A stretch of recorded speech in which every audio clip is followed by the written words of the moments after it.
Isaïe chapitre 12 verset 2. Voici Dieu est ma délivrance, je serai plein de confiance et je ne craindrai rien. Isaïe chapitre 12 verset 2. Bonsoir bien-aimés, que Dieu vous bénisse. Nous allons prier, c'est l'heure de la prière et de la repentance en ce jeudi 5 juin 2025 soir.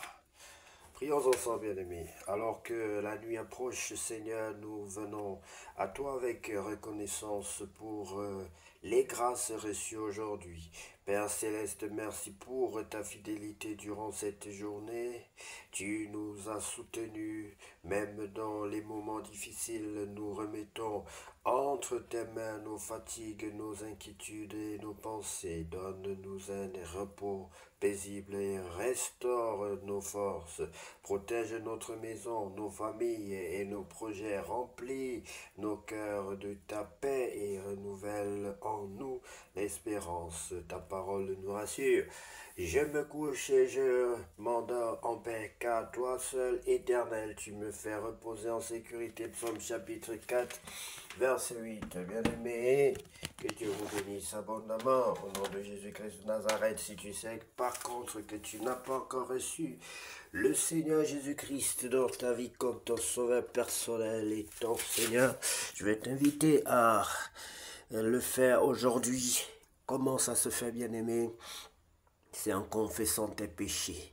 Car il est écrit que celui qui reconnaît ses fautes et les avoue obtient miséricorde. Il est aussi écrit que la repentance produit la vie, bien-aimé. Si mon peuple sur qui est invoqué mon nom s'humilie et prie, cherche ma face, si se détourne de ses mauvaises voies, j'exaucerai des cieux et son pays je guérirai. Alors, bien-aimé, si tu demandes pardon à Dieu, il est prêt à te pardonner. Si tu l'invites dans ta vie pour être ton Dieu, pour devenir ton Dieu, ton maître, ton véritable Dieu sur cette terre, bien-aimé, tu seras donc sauvé. Et tu dois le faire parce que Jésus-Christ a donné sa vie pour toi. Il est mort pour toi. Il a souffert pour toi, bien-aimé. Si tu veux recevoir le Seigneur Jésus-Christ dans ta vie aujourd'hui, tu peux dire cette prière, tu peux répéter cette prière après moi. Seigneur Jésus-Christ, je reconnais que je suis un pécheur. Seigneur Jésus-Christ, je reconnais que je suis un pécheur. Je te demande pardon pour mes péchés. Je te demande pardon pour mes péchés. Prends le plein contrôle de ma vie. Prends le plein contrôle de ma vie. Je t'invite dans ma vie comme mon sauveur personnel et mon Seigneur. Je t'invite dans ma vie comme mon sauveur personnel et mon Seigneur. Je t'en supplie, Seigneur Jésus, lave-moi par ton sang. Je veux être une nouvelle créature. Je veux être une nouvelle créature. Je veux naître de nouveau. Je veux naître d'esprit. Je veux naître de nouveau. Je veux naître d'esprit. Transforme-moi, non seulement aux yeux de tous, mais à mes propres yeux aussi. Donne-moi à vivre cette transformation. Je veux vivre une transformation radicale et totale dans ma vie, dans ma vie, dans ma vie professionnelle, dans ma vie religieuse, dans ma vie chrétienne, dans ma vie d'enfant de Dieu, dans ma vie sentimentale, dans tous les aspects de ma vie. Transforme-moi, Seigneur. Transforme-moi, Seigneur. Je t'en supplie, baptise-moi et remplis-moi de ton Esprit Saint. Je t'en supplie, Seigneur, au nom puissant de Jésus-Christ de Nazareth. J'ai ainsi prié. Amen. Bien-aimé, tu as mis la joie dans le cœur des anges de Dieu. Et s'ils sont en joie, sache que toi aussi, tu seras en joie. Parce qu'ils vont aplanir tes sentiers. Ils vont te bénir. Le Seigneur va faire en sorte que les anges te précèdent sur ton chemin. Le Seigneur est fier de toi pour ton acte que tu as fait, car il a dit que je viens. Oui, il dit dans l'Apocalypse que je cogne à ta porte. Si tu ouvres, je souperai avec toi. Si tu as ouvert la porte de ton cœur au Seigneur Jésus-Christ, il ne peut qu'être fier de toi, parce qu'il aura où reposer sa tête, car il pouvait dire que le Fils de l'homme n'a pas où reposer sa tête. Les corbeaux ont des nids et ainsi que les oiseaux, mais le Fils de l'homme n'a pas où reposer sa tête. C'est dans le cœur de l'homme, car Dieu ne demeure pas dans une maison faite de main d'homme. Ce n'est que dans le cœur des hommes que Jésus peut reposer sa tête, bien-aimé. C'est pour cela qu'il est primordial de l'inviter, de lui donner une place dans ta vie. La première place, pas n'importe laquelle, bien-aimé. Si tu veux donner une place à ton Dieu, donne-lui une place honorable. Si tu honores ce Dieu, il t'honorera aussi, bien-aimé. Pour grandir dans la foi, nous devons lire, nous devons manger la parole de Dieu. Si tu es un enfant de Dieu, il faut savoir que pour grandir, il faut manger la parole de Dieu. Tu commenceras certainement par le lait. Le Saint-Esprit sera là pour t'aider, pour t'accompagner, mais tu dois avoir un programme de prière, de louange, d'adoration, de méditation, et le Seigneur progressivement t'aidera. Bien-aimé, cherche une église qui soit proche de chez toi, pourquoi pas une église où on adore Dieu en esprit, en vérité. Une église où le nom de Dieu est craint et respecté. Une église où on croit que Jésus-Christ est le Fils unique de Dieu mort et ressuscité, qu'il reviendra. Une église qui craint Dieu, bien-aimé. Sois béni. Une église où on confesse Jésus-Christ comme Seigneur. Lisons sans plus tarder, bien-aimé, la parole de Dieu dans le livre de Josué, chapitre 2. Rahab cache les espions à Jéricho. Josué, fils de Nun, fit partir secrètement de Sittim 2 espions, leur disant: allez examiner le pays, et en particulier Jéricho. Ils partirent et ils arrivèrent dans la maison d'une prostituée qui se nommait Rahab, et ils y couchèrent. On dit au roi de Jéricho: voici des hommes d'entre les enfants d'Israël sont arrivés ici cette nuit pour explorer le pays. Le roi de Jéricho envoya dire à Rahab: fais sortir les hommes qui sont venus chez toi, qui sont entrés dans ta maison, car c'est pour explorer tout le pays qu'ils sont venus. La femme prit les 2 hommes et les cacha. Et vous voyez, bien aimé, ici, c'était une prostituée, la Bible est claire là-dessus. Vous voyez que Dieu ne fait exception de personne. Tous ceux qui veulent se repentir, quel que soit le péché que tu as commis par le passé. Parce que ici, c'est le début de la repentance de cette femme bien-aimée. Vous savez, lorsque vous vivez dans le péché, quelquefois le diable vous aveugle et vous empêche d'accéder à Dieu. Tellement vous voyez que votre vie est sale que vous ne voulez même pas accéder à vous approcher de Dieu même pour demander pardon. Ce n'est pas tellement que vous êtes têtu, rebelle, mais tellement vous avez fait de mauvaises choses que vous vous auto-condamnez. Et dès qu'une petite occasion se présente, vous voulez la saisir. Et cette femme bien-aimée, lorsque les enfants de Dieu, elle a vu que les enfants de Dieu étaient en difficulté, elle se dit certainement que je vais saisir cette occasion de bénédiction. Je vais saisir. Si mon péché m'empêche d'avoir la face de Dieu, si mon péché m'empêche de voir la face de Dieu, oh, si je peux attraper ne fût-ce que le pan de sa robe, comme cette femme qui avait les pertes de sang, et savait qu'elle n'était pas digne de toucher ce Dieu. Si tu sais toi aussi que tu n'es pas digne de toucher ce Dieu, bien-aimé, sache qu'il t'aime et il t'attend. N'aie pas peur de lui, bien-aimé. Rapproche-toi de Jésus. Rapproche-toi aujourd'hui de Jésus. Fléchis tes genoux, lève tes mains, répands-toi, confesse tes péchés. Bien-aimé, il ne va pas te repousser. N'aie pas peur de lui. Cette femme a donc saisi cette opportunité. Elle a dit: je vais garder les enfants de Dieu, je vais les protéger, je veux faire quelque chose. Voici une opportunité pour moi pour faire quelque chose pour ce grand Dieu. Bien-aimé, Dieu est un Père. Et si nous voulons trouver une histoire qui soit comparée à cette histoire, une histoire d'enfant et son Père, bien-aimé, vous savez, lorsque vous arrivez chez vous, alors que papa est déjà là et qu'il vous a interdit de rester à l'extérieur de la maison à partir d'une certaine heure, vous savez que la peur est là. Vous ne voulez pas vous approcher de la maison, mais plus vous allez rester dehors, plus votre punition va être élevée. Plus vous allez rester dehors parce que vous êtes arrivé 1 minute en retard, vous restez dehors, ça fait 2 minutes parce que vous avez peur, vous restez dehors. Et c'est ça l'état de tous ceux-là qui ne se sont pas encore repentis, qui ne sont pas encore entrés dans la bergerie. Ne continuez pas à rester hors de la bergerie. Rapprochez-vous de Dieu et il se rapprochera de vous. Bien-aimé, quand tu arrives en retard, c'est un retard d'une minute. La punition d'un retard d'une minute ne sera pas pareille à la punition d'un retard d'une heure ou de 2 heures ou plus, bien-aimé, ou voire des jours. Parce que c'est comme ça que l'enfant va commencer mais par fuguer et disparaître, aller dormir où on ne sait à cause de la peur que l'ennemi aura instaurée. Mais s'il arrive qu'il y ait peut-être un petit bébé qui se retrouve dehors, cet enfant-là va profiter du bébé pour pouvoir, n'est-ce pas, entrer dans sa maison. Je prie que Dieu vous donne la sagesse pour comprendre cette illustration que je donne concernant cette femme qui était une prostituée, mais qui savait que sa vie était sale et qui a ici saisi une opportunité pour se repentir, bien-aimé. Soyez bénis. Merci Seigneur pour cette révélation et pour la grâce que tu me donnes aujourd'hui de comprendre ta parole. Le roi de Jéricho, continue la lecture, bien-aimé, dans le livre. Continue la lecture dans le livre donc de Josué chapitre 2 verset 3. Le roi de Jéricho envoya dire à Rahab, fais sortir les hommes qui sont venus chez toi, qui sont entrés dans ta maison, car c'est pour explorer tout le pays qu'ils sont venus. La femme prit les 2 hommes et les cacha, et elle dit, il est vrai que ces hommes sont arrivés chez moi, mais je ne savais pas d'où ils étaient. Regardez bien aimé, elle va protéger ces hommes.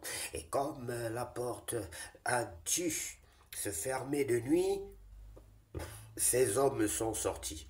J'ignore où ils sont allés. J'ignore où ils sont allés. Elle protège les enfants de Dieu.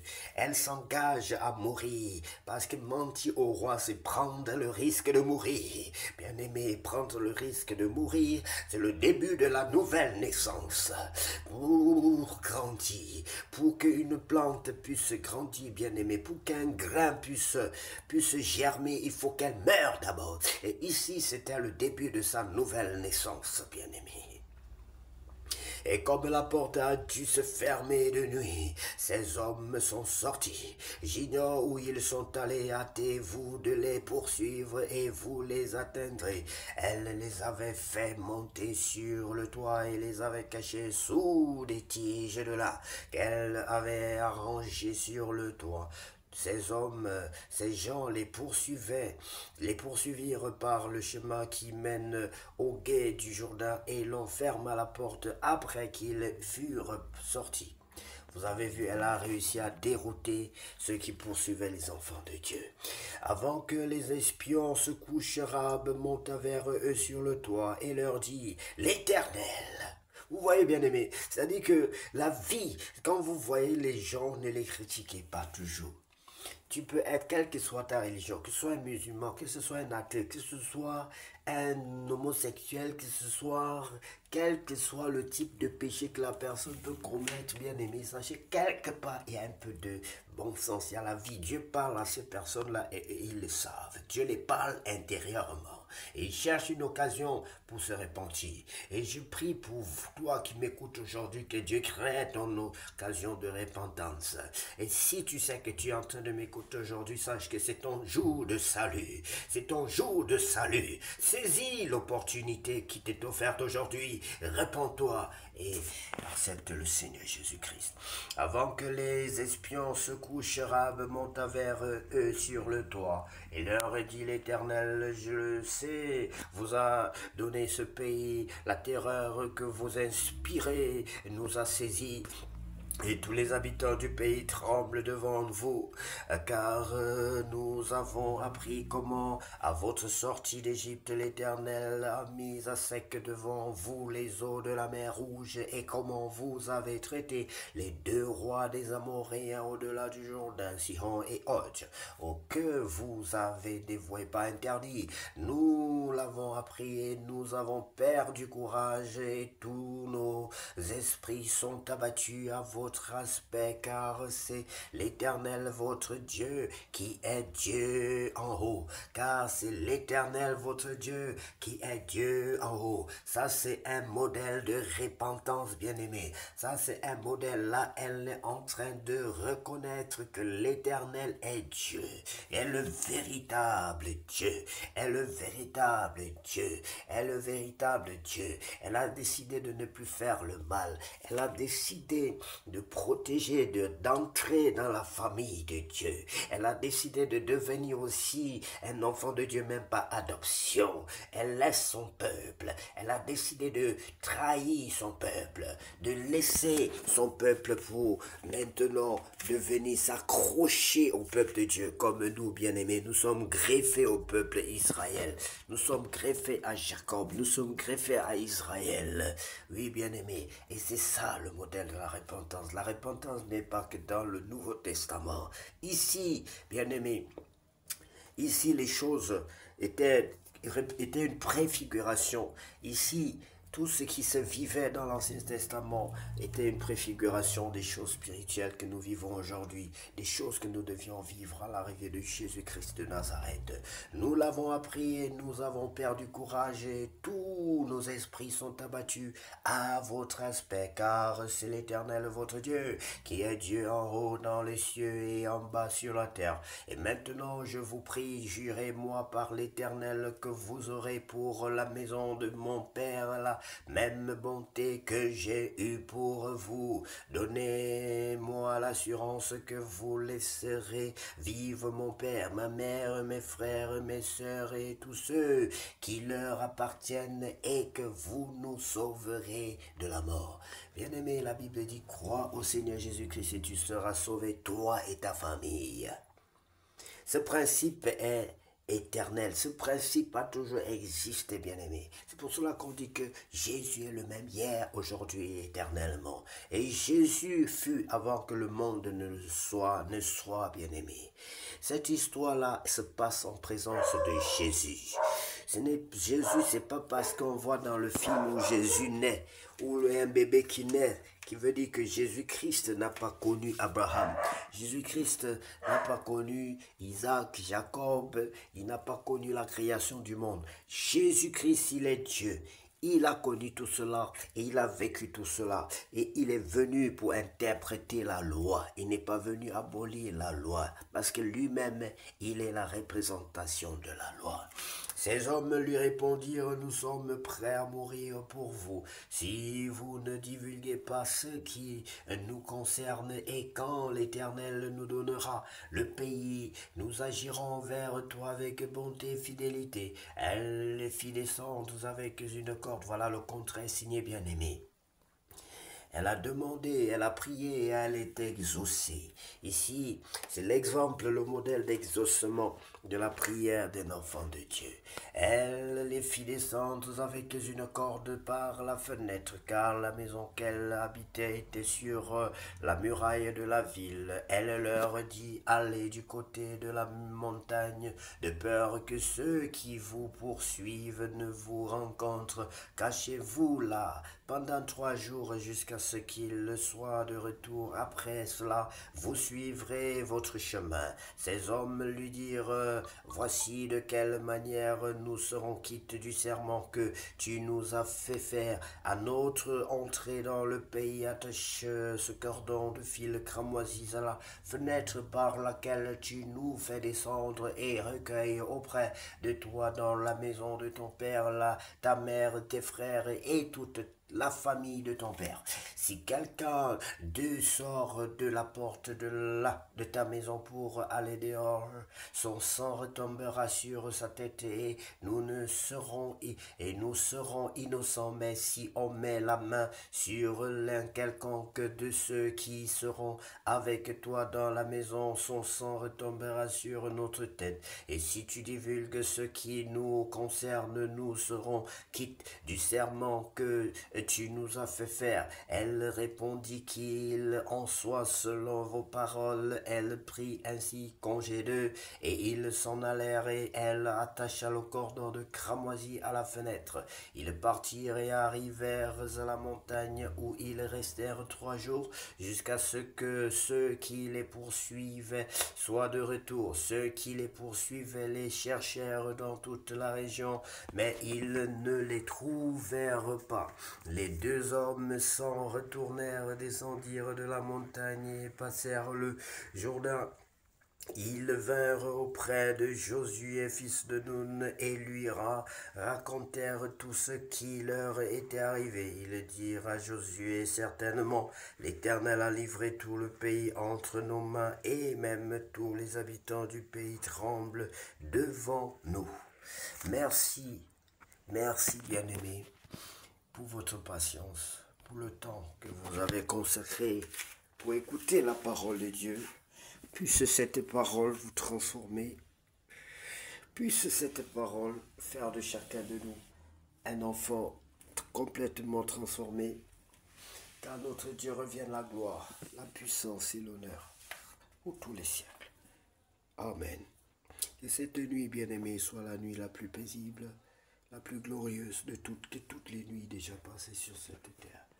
Car notre Dieu revienne la gloire, la puissance et l'honneur pour tous les siècles. Amen. Seigneur.